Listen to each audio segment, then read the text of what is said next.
Bonjour, content de vous retrouver et de prendre ces moments avec vous aujourd'hui.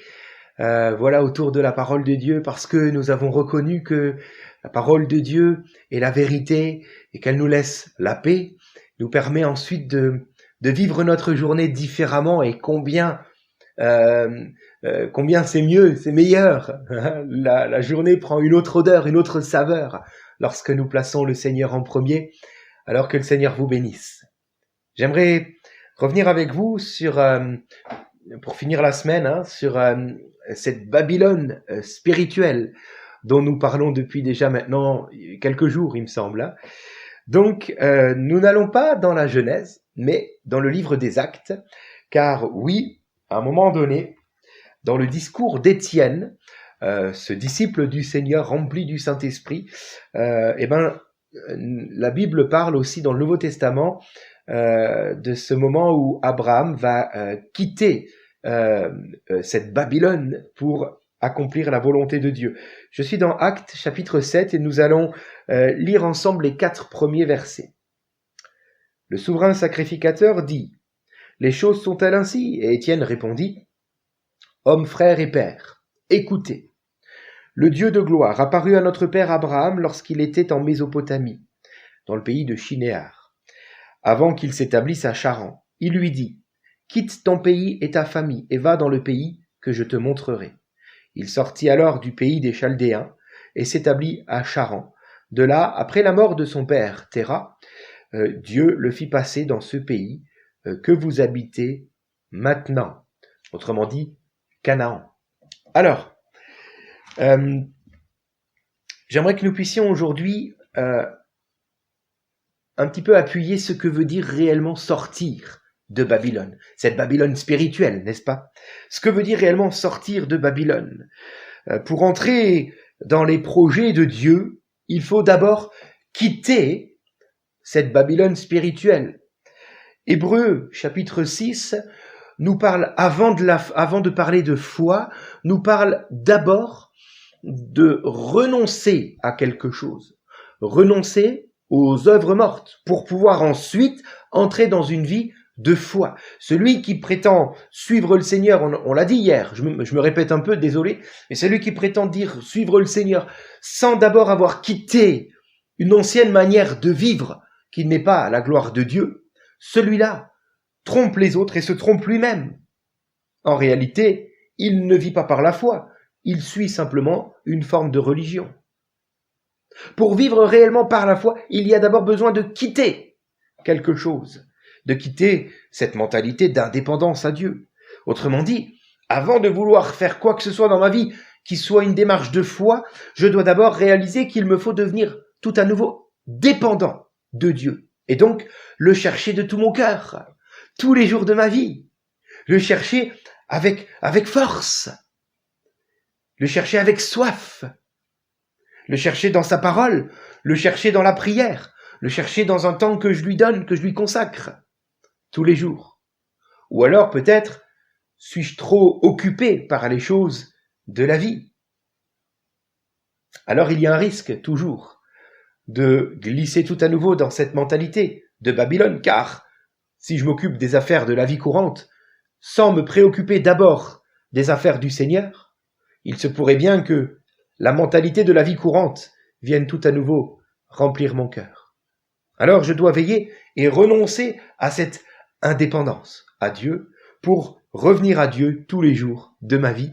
Et c'est ce qui est magique, j'ose le dire comme ça, c'est ce qui est merveilleux, c'est que quand je redeviens dépendant de Dieu, lorsque je le cherche de tout mon cœur, il me fait tant de bien, il me comble tant de ses grâces, de son amour, de sa présence, de sa faveur, il me parle de façon personnelle et intime au travers de Jésus-Christ, de sa parole, que, en réalité, je n'ai plus besoin de chercher le bonheur ailleurs.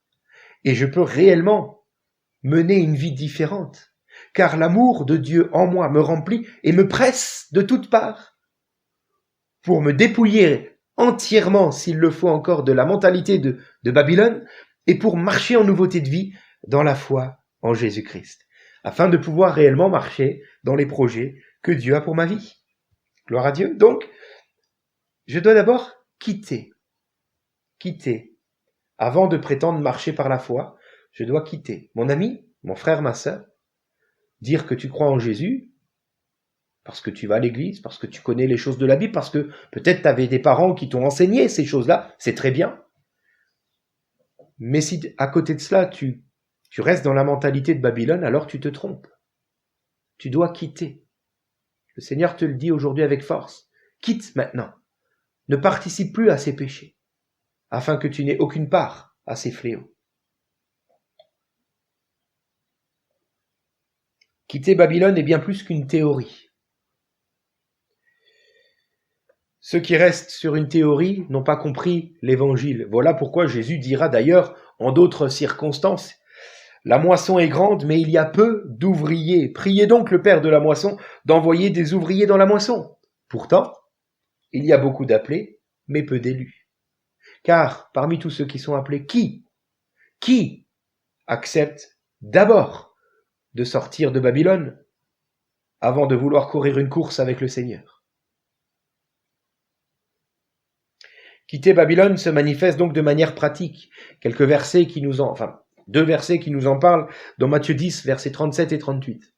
Il est écrit, « Celui qui aime son père ou sa mère plus que moi n'est pas digne de moi. » Le verset continue en parlant aussi de son fils, de sa fille. Bon.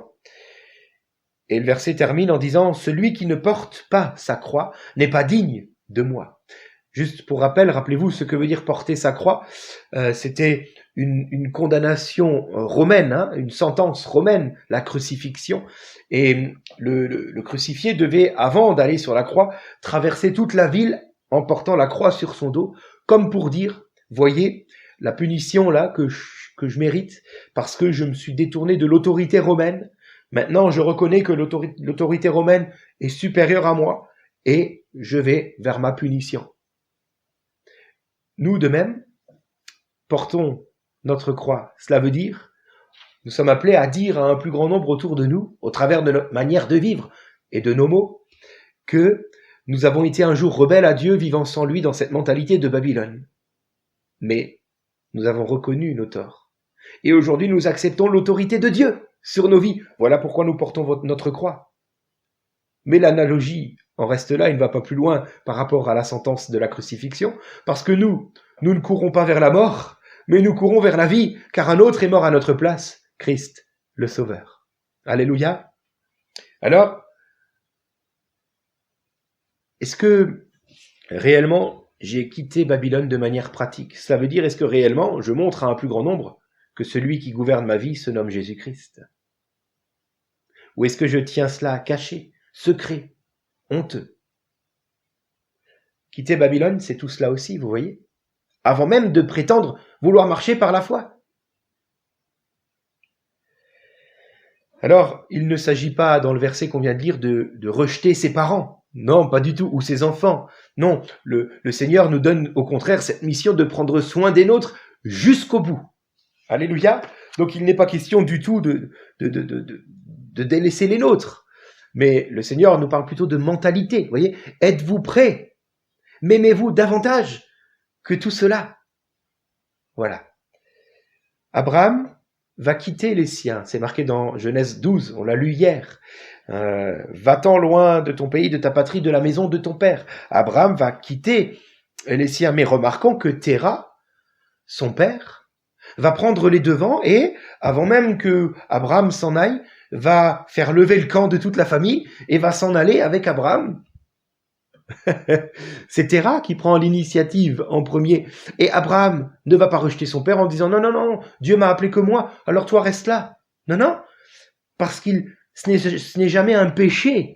Il faut l'entendre. Ce n'est jamais péché que de vouloir rester avec les siens, avec sa famille, et de prendre soin des siens jusqu'au bout. Et Dieu ne va pas le reprocher à Abraham. Aucune fois nous le lisons. Il n'y a aucun reproche de Dieu à Abraham parce qu'il est parti avec sa famille.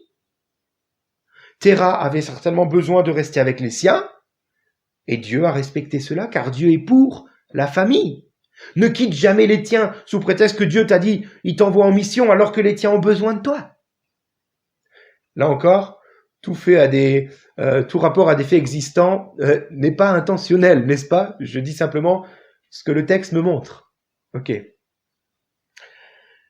Au contraire, le fait que Terah parte avec Abraham va permettre à Abraham de faire une escale non pas dans le pays promis, mais à Charan, un endroit où Dieu va même se servir de toute la prospérité pour faire augmenter les richesses d'Abraham. Donc vous voyez que Dieu conduit toutes choses finalement. Dieu est derrière toutes choses. Mais Abraham était prêt à aller jusqu'au bout. Gloire à Dieu. Abraham a dû quitter Ur en Chaldée, cette ville qui prospérait tout comme prospérait Babylone. Certainement que lui, Abraham et toute sa famille devaient être des notables dans la ville. Ur était une ville remplie de richesses, à quelques dizaines de kilomètres de Babylone. Abraham était bien confortable dans sa ville, mais il a quitté. Il nous faut quitter ce qui, peut-être, nous permet d'être un petit peu dans le confort. Je parle encore de la mentalité, comprenez là. On a des fois posé des habitudes de vie qui nous confortent, qui nous rassurent. Une mentalité, mais qui ne glorifie pas Dieu. Alors, trouve maintenant le chemin qui glorifie Dieu, et pour cela, peut-être devras-tu quitter quelques habitudes de confort, afin de te revêtir de la mentalité selon Dieu. Alléluia. Alors, Abraham quitte et perd ses repères. Pour aller où? Dieu ne lui dit pas. Il lui dit, va vers le pays que je te montrerai. Pourquoi? Parce qu'il s'agit de marcher ensuite, une fois qu'on quitte, par la foi. Dieu voulait déjà voir si Abraham était capable de quitter, avant de lui révéler peut-être un détail supplémentaire sur son parcours. Oui, Dieu se plaît à nous montrer, non pas, si vous voulez, le point final de là où nous allons, mais il se plaît à nous montrer les étapes de notre parcours, les unes après les autres. Tu quittes d'abord, et ensuite Dieu te montre une première étape. Tu arriveras à ta première étape, Dieu te montrera ensuite, et seulement ensuite, la deuxième étape. Mais pour aller où, tu ne sais pas vraiment, car tu marches par la foi. Ce qui nous suffit, et ce qui nous plaît, n'est pas de savoir où nous allons, mais de savoir avec qui nous marchons. Si nous sommes avec Jésus, cela nous suffit, car il nous fait tant de bien. Et il nous montre. Voilà pourquoi c'est écrit, sois fidèle dans les moindres choses, et je t'en confierai de plus grandes. Si nous sommes fidèles dans les petites choses, si déjà nous quittons, alors Dieu nous montrera la suite, tout comme il l'a fait pour Abraham. Alors, puissions-nous aujourd'hui entendre la parole de Dieu et marcher en nouveauté de vie. Je termine par la prière. Seigneur, merci encore pour l'exemple d'Abraham, ce père de la foi, qui nous montre quelle est la route à emprunter. Si nous disons vouloir marcher à la suite de Christ, alors tu nous rappelles aujourd'hui que ce ne sera pas sans d'abord quitter une mentalité, pour nous revêtir d'une nouvelle mentalité, d'un cœur nouveau, selon Dieu, en Jésus-Christ. Donne-nous de devenir dépendants de Dieu et de nous attacher aux choses célestes et non pas à ce qui est sur terre. Seigneur, nous voulons accomplir ta volonté et non simplement nos projets de vie. Donne-nous, Seigneur, de pouvoir vivre cela, car c'est là que se trouve le vrai bonheur. Fais de nous des enfants d'Abraham, au nom de Jésus. Amen. Que Dieu vous bénisse. Je vous souhaite un très bon week-end, un très bon culte. Rendez-vous dans vos locaux d'église, si vous le pouvez. Et rendez-vous lundi pour les cafés à la fois. Dans le monde entier, tu es souverain, sur chaque torrent et soleil couchant. Mais mon seul désir, Seigneur, mon seul choix, dans ma vie sois toujours le roi. Oui, règne en moi, par ton pouvoir, veille sur mes rêves, et quand tout est noir, tu es Seigneur de tout en moi. Dans ma vie sois toujours le roi, dans chaque parole et chaque pensée, je veux refléter, Seigneur, ta bonté. Il n'est rien au monde de plus précieux que toi. Dans ma vie sois toujours le roi, oui, règne en moi, par ton pouvoir, veille sur mes rêves, et quand tout est noir, tu es Seigneur de tout en moi.